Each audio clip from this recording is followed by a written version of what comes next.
दर्शन घे दर्शन काकाचं आणलं रे मला काहीतरी गाण्या थोडक्यात वाचला. माझी सभा झाली असती तर काय झालं.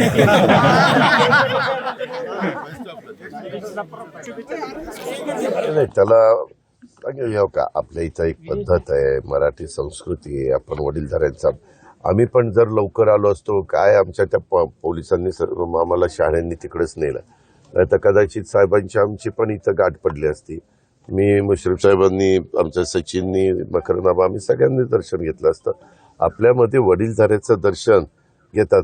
तुमच्या घरी तुमच्या वडील समान व्यक्तीची भेट झाली तर दर्शन घेताना तुम्ही प्रीती संगमावर संगम बघायला मिळाला असता. अरे बरोबर आहे रे, पण आता काय करतो ते टायमिंग जुळलं नाही.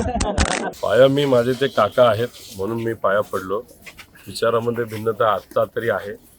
शेवटी जी काही संस्कृती आहे, एक वडीलधारी व्यक्ती आणि माझ्या 19च्या इलेक्शनमध्ये त्यांनी मला खूप मदत केली होती आणि त्या अनुषंगाने माझे काका असल्यामुळे शेवटी संस्कृतीप्रमाणे पाया पडणं ही जबाबदारी आहे. कारण ही जी भूमी आहे, चव्हाण साहेबांची स्मृती ठिकाण आहे, या भूमीमध्ये तरी कुठलाही भेदभाव करून चालत नाही. इथं संस्कृती पाळणं फार महत्त्वाचं आहे. आम्ही तरी पाळतो आणि ते त्या ठिकाणी मी केलेलं आहे. मी त्यांचं दर्शन घेतलं. जाता जाता ते असंही म्हणले की माझी सभा झाली असती तर अडचण झाली असती. नाही झाली असती तर नक्कीच काही प्रमाणात वर खाली झालं असतं, उलटही होऊ शकलं असतं. पण बारामतीमध्ये ते इतके अडकून पडले होते, त्यांना माझ्या मतदारसंघात येता आलं नाही.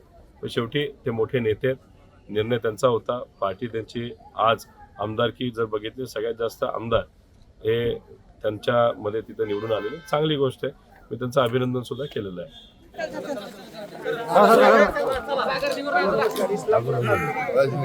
दर्शन घे दर्शन काकाचं